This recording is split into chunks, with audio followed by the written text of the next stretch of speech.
Good afternoon, friends. Mr. Baines here with today's knowledge lesson. Now, I really hope that you guys have been enjoying all the fairy tales we've been reading as we start our next one. Now, before we get started, I want to ask you a question. Have you ever had to trade something with someone else? Maybe one of your friends, maybe one of your family members. Now, think about that. Do you think that was a good trade as you think back on it? What you gave up versus what you got? What do you think? Well, keep these questions in mind as we start our next fairy tale, Jack and the Beanstalk. And I want you to tell me what Jack traded, what he got, what he gave up. And I want you to be able to think about that as we go through the story. Once upon a time, there was a poor widow who had an only son named Jack and a cow named Milky White. All they had to live on was the milk the cow gave every morning, which they carried to the market and sold. But one morning, Milky White gave no milk. "Oh my goodness, Jack," said the poor widow, wringing her hands. "We have nothing to eat and no money. We must sell poor Milky White." "Oh, cheer up, mother," said Jack. "It's market day today. I'll sell Milky White. Then we'll be better off. You'll see." So Jack took the cow and started down the road. He had not gone far when he met an unfamiliar old man. The old man said, "Good morning, Jack." "Good morning to you," said Jack, and he wondered how the old man knew his name. "Well, Jack, where are you off to?" said the man. "I'm going to the market to sell our cow." "Oh, yes, you look just like the sort of fellow to sell a cow," said the man. "Now I wonder," he asked Jack, "do you know how many beans make 5?" Jack thought this was a very strange question, but he answered anyway. "2 beans in each hand and 1 bean in your mouth. That makes 5."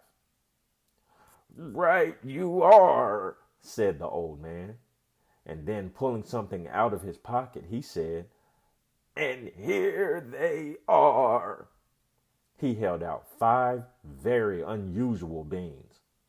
"Now, because you're such a smart fellow," he said to Jack, "I will trade you these beans for your cow." "Well, now," said Jack, "that would be a nice trade for you." "Ah, but you don't know what kind of beans these are," said the man. "If you plant them tonight, they by morning will grow right up to the sky." "Really?" said Jack, who was beginning to get interested. "Yes," said the man. "And if it doesn't turn out to be true, then you can have your cow back." "All right then," said Jack. He gave the man the cow and took the beans and went home. "Jack, is that you? Are you back already?" said his mother. "I see you've sold Milky White. How much did you get for her?" "Mother, you'll never guess," said Jack. "Oh, you good boy," said his mother. "Did you get 5 or 10? Maybe even? No. It can't be 20, can it?" "I told you that you couldn't guess," said Jack. Then reaching into his pocket, he said, "See here, mother. I got 5 beans.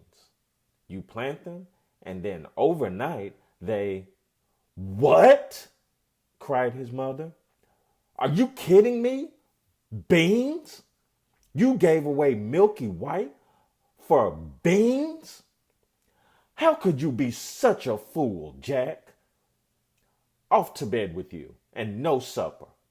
And as for your precious beans, here they go, right out the window."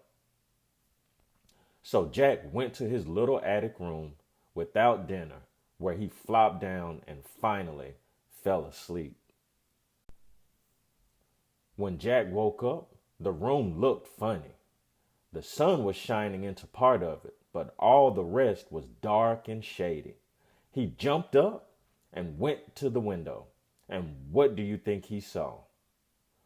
Why, the beans his mother had thrown out of the window had landed in the garden, and overnight they had sprung up into an enormous beanstalk, which went up and up and up till it reached the sky. So the old man had been telling Jack the truth. The beanstalk grew right up to Jack's window. All he had to do was step out onto it and then start climbing it. And just like a ladder, Jack climbed and climbed and climbed until at last he reached the sky. And when he got there, he saw a long, straight road.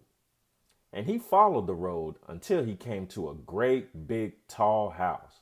And on the doorstep, there was a great, big, tall woman.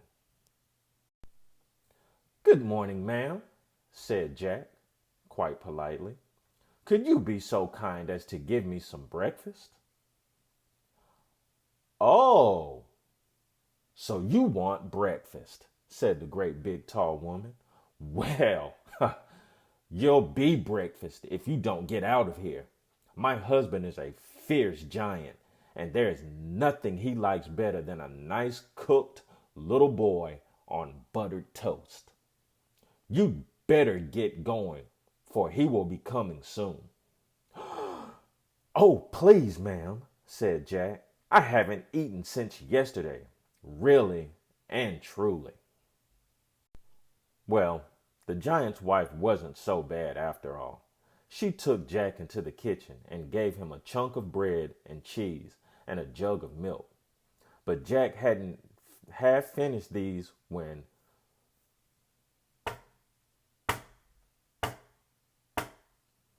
the whole house began to tremble with the noise of someone coming, someone big